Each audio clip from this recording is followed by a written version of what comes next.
साबिक lieutenant general फैज़ हमीद को 14 साल कैद बामशक्कत की सज़ा सुना दी गई। ISPR के मुताबिक फील्ड जनरल कोर्ट मार्शल ने फैज़ हमीद को सज़ा सुनाई। फैज़ हमीद के खिलाफ 4 इल्ज़ामात पर कार्रवाई की गई। फैज़ हमीद पर सियासी सरगर्मियों में मुलव्वस होने का इल्ज़ाम साबित हुआ। फैज़ हमीद पर ऑफिशियल सीक्रेट एक्ट की खिलाफ वर्जी भी साबित हुई। इल्ज़ामात में इख्तियारात और सरकारी वसाइल का गलत इस्तेमाल और मुतालिका अफराद को नाजायज़ नुकसान पहुँचाना शामिल है। साबिक लेफ्टिनेंट जनरल फैज़ हमीद के खिलाफ पाकिस्तान आर्मी एक्ट के तहत फील्ड जनरल कोर्ट मार्शल का अमल शुरू किया गया। फील्ड जनरल कोर्ट मार्शल का यह अमल 15 माह तक जारी रहा। तवील और मेहनत तलब कानूनी कार्रवाई के बाद तमाम इल्ज़ामात में कसूरवार करार पाए गए। कार्रवाई के दौरान उन्हें तमाम कानूनी हुकूक और अपनी पसंद की दिफाई टीम फ्राहम की गई। मुजरिम को फैसले के खिलाफ मुतालिका फोरम पर अपील का हक हासिल है। अदालत की जानिब से दी गई सज़ा का इतलाक 11 दिसंबर 2025 से शुरू होगा। मुजरिम के सियासी अनासर के साथ मिली भगत, सियासी अफरा तफरी और अदम इस्तेहकाम के मामलात अलग से देखे जा रहे हैं।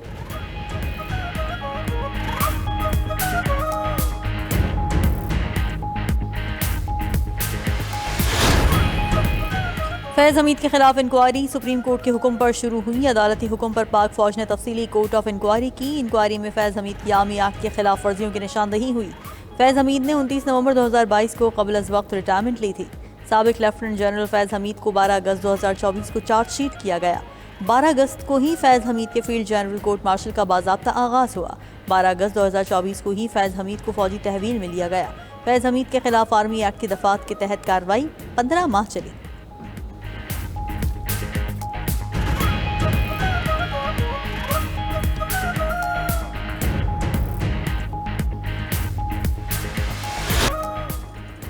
बिलावल भुट्टो ने फैज़ हमीद को सज़ा तारीखी फैसला करार दे दिया। चिन्योट में मीडिया से गुफ्तगू में chairman Peoples Party Bilawal Bhutto ने कहा कि खैबर पख्तूनख्वा में गवर्नर राज लगाने का ऑप्शन मौजूद है।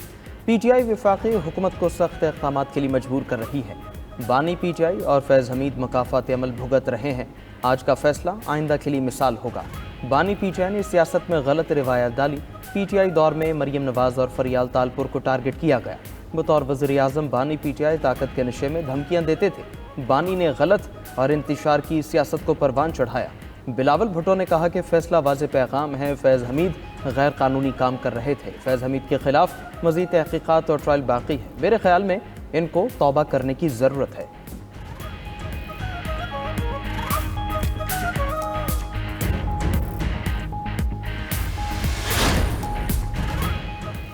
फैज़ हमीद को 15 महीने के प्रोसेस के बाद सज़ा सुनाई गई। वज़ीर दिफा ख्वाजा आसिफ का फैज़ हमीद को सज़ा पर रद्द-ए-अमल। एक्स पर पैगाम में लिखा कि फ़ौज के जुडिशल प्रोसेस के बाद वो हाई कोर्ट जा सकते हैं। इंसाफ का सारा प्रोसेस और इदारे उनको मैसर हैं। नवाज शरीफ का पैनामा पेपर्स में नाम नहीं था। अंग्रेजी नॉवेल्स के हवाले देकर उन्हें नाअहल किया गया। पैनामा केस सीधा सुप्रीम कोर्ट में शुरू किया गया। वज़ीर इत्तलात तारड़ ने कहा कि आज का फैसला हक़ और सच की फतह है। रेड लाइन क्रॉस करने वाले शख्स को सज़ा हुई, कोई भी कानून से बालातर नहीं। फैज़ हमीद के खिलाफ शवाहिद की बुनियाद पर फैसला आया। फौज में खुद एहतसाबी का अमल बहुत मजबूत है। फैज़ हमीद ने अपनी अथॉरिटी को गलत इस्तेमाल किया। उनके खिलाफ सियासी मामलात के इल्ज़ामात की मज़ीद तहक़ीक़ात होंगी। वज़ीर आज़म शहबाज शरीफ के मुशीर राना सनाउल्लाह ने कहा कि टॉप सिटी केस में भी फैज़ हमीद मुलव्वस थे।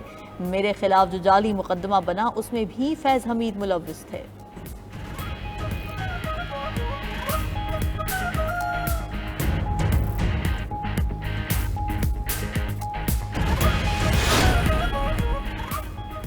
फैज़ हमीद अब बानी PTI के खिलाफ गवाही देने जा रहे हैं। सेनेटर फैसल वावडा का कहना है कानून का ये शिकंजा यहाँ रुकेगा नहीं। फैज़ हमीद की 14 साल की सज़ा में कमी नहीं होगी। 9 मई के लिए फौजी तनसीबात की तफसीलात देना फैज़ हमीद का काम था। फैसल वावडा ने मजीद कहा कि जनरल बाजवा की गफलत और नाअहली थी, मगर उन्हें पता चला तो फैज़ हमीद को हटाने की कोशिश की। जनरल बाजवा बरी ज़िम्मा हो गए थे, इसलिए उनके खिलाफ कार्रवाई नहीं होगी। मामला वाज़ेह होने के बाद पहला नंबर PTI और उसके बानी का है। वज़ीर आज़म शहबाज शरीफ की तुर्कमानिस्तान के सदर से मुलाकात। वज़ीर आज़म का तिजारती और इक़्तिसादी रवाबित मजबूत बनाने के अज़म का इजहार। कहा कि कराची और गवादर की बंदरगाहों का जोग्राफिया मिसाली है। तुर्कमानिस्तान उन्हें तिजारत के लिए इस्तेमाल कर सकता है। तुर्कमानिस्तान के सदर का पाकिस्तान से बाहमी दिलचस्पी के मुताबिक शोबों में 2 तरफ़ा ताउन बढ़ाने की ख्वाहिश का इजहार। इससे पहले वज़ीर आज़म शहबाज शरीफ का तुर्कमानिस्तान में पुरतपाक इस्तक़बाल। एयरपोर्ट पर तुर्कमानिस्तान काबीना अरकान ने वज़ीर आज़म को खुश आमदीद कहा। शहबाज शरीफ आज आलमी फोरम में पाकिस्तान की नुमाइंदगी करेंगे।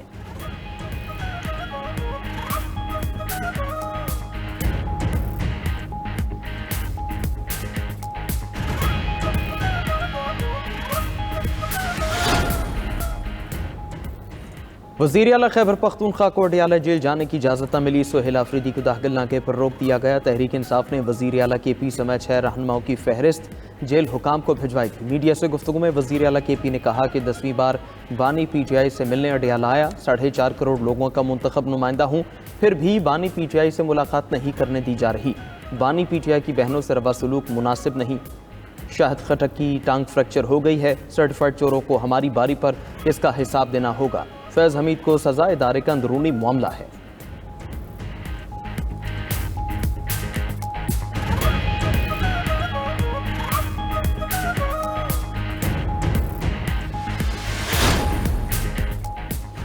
बानी PTI कोई आसमान से नहीं उतरे कि उन्हें सजा ना हो। बानी चेयरमैन भी रियासत से बालातर नहीं, रियासत सबसे पहले है, सियासत बाद में। गवर्नर KP फैसल करीम कुंडी के पेशावर में मीडिया से गुफ्तगू। कहा कि मुलाकातें अच्छी बात है मगर धरने मसाइल का हल नहीं। कैदी को ऐसी जगह मुंतकिल किया जाए जहां वो भी महफूज हो और आवाम भी मुतासिर ना हो। गवर्नर ने मजीद कहा कि फौज ने अपने निज़ाम के तहत मुतल्लिक़ अफसर को सजा दी। एक चाय के कप की कीमत पूरे सूबे ने चुकाई। फैज़ हमीद केस में अगर कोई और मुलव्वस हुआ तो कानून के मुताबिक कार्रवाई होगी।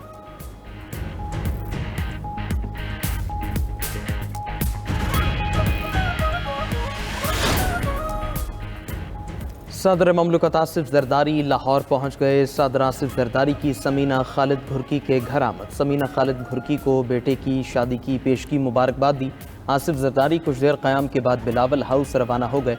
ज़राए के मुताबिक सदर आसिफ जरदारी लाहौर में 2 रोज़ क़याम करेंगे। पीपल्स पार्टी पंजाब के कारकुनों और रहनुमाओं से मुलाकातें होंगी।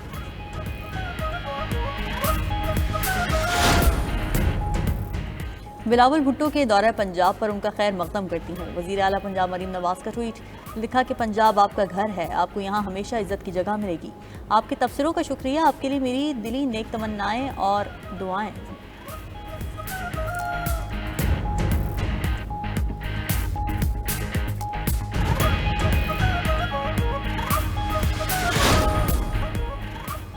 लाहौर में हुकूमती कमेटी और गुड्स ट्रांसपोर्टर्स के दरमियान मुज़ाकिरात। ट्रांसपोर्टर्स ने चार्टर ऑफ डिमांड पर मुश्तरका मुज़ाकिराती कमेटी बनाने की पेशकश कबूल कर ली।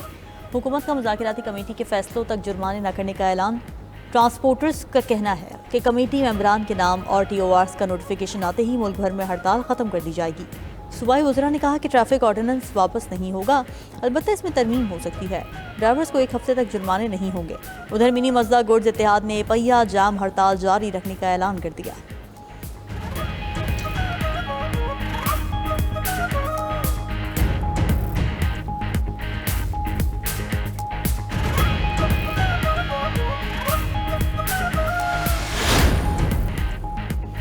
बरतानवी मैगजीन डेली मेल ने अमरीकी हुकूमत के एक नए मंसूबे का इंकशाफ कर दिया। लीक शुदा दस्तावेज़ के मुताबिक अमरीकी हुकूमत ने मेक यूरोप ग्रेट अगेन के तहत 4 ममालिक को यूरोपीय यूनियन से अलग करने की मंसूबा तैयार किया था।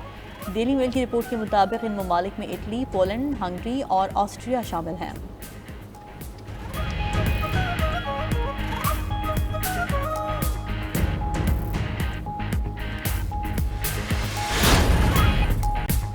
म्यांमार की फौज का रियासत रखाइन में सरकारी अस्पताल पर फजाई हमला। 31 जाँ बहक, दर्जनों जख्मी हो गए। 300 बिस्तरों पर मुश्तमिल अस्पताल शदीद मुतासिर। तिब्बी सहूलियात तबाह हो गई। रात भर बमबारी से शहर का सबसे बड़ा अस्पताल मलबे में तब्दील हो गया।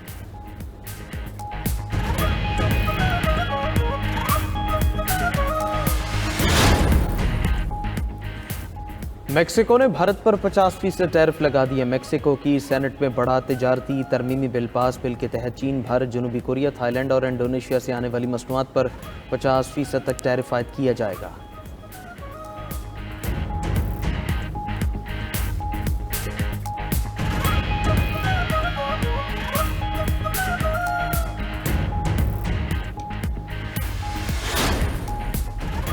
बांग्लादेश में आम इंतखाबात 12 फरवरी 2026 को कराने का ऐलान। बांग्लादेश इलेक्शन कमीशन का कहना है कि साबिक वज़ीर आज़म शेख हसीना की जमात अवामी लीग को इलेक्शन लड़ने से रोक दिया गया। इंतखाबात में खालिदा जिया की जमात बांग्लादेश नेशनलिस्ट पार्टी और जमात इस्लामी के दरमियान मुकाबला होगा।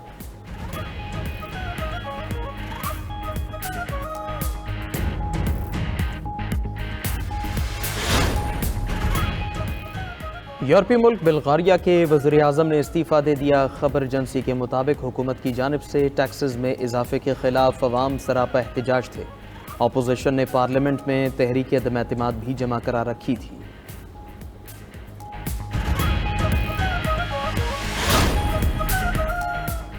टाइम मैगजीन ने एआई आर्किटेक्ट्स को पर्सन ऑफ द ईयर करार दे दिया। फहरिस्त में इलॉन मस्क, मार्क ज़करबर्ग और सैम ऑल्टमैन के नाम शामिल। इन एआई आर्किटेक्ट्स ने मसनूई ज़हानत के शोबे में इनकलाबी किरदार अदा किया। टाइम्स मैगजीन के मुताबिक ये टेक्नोलॉजी आलमी ताकत के तवाज़ुन को भी बदल रही है।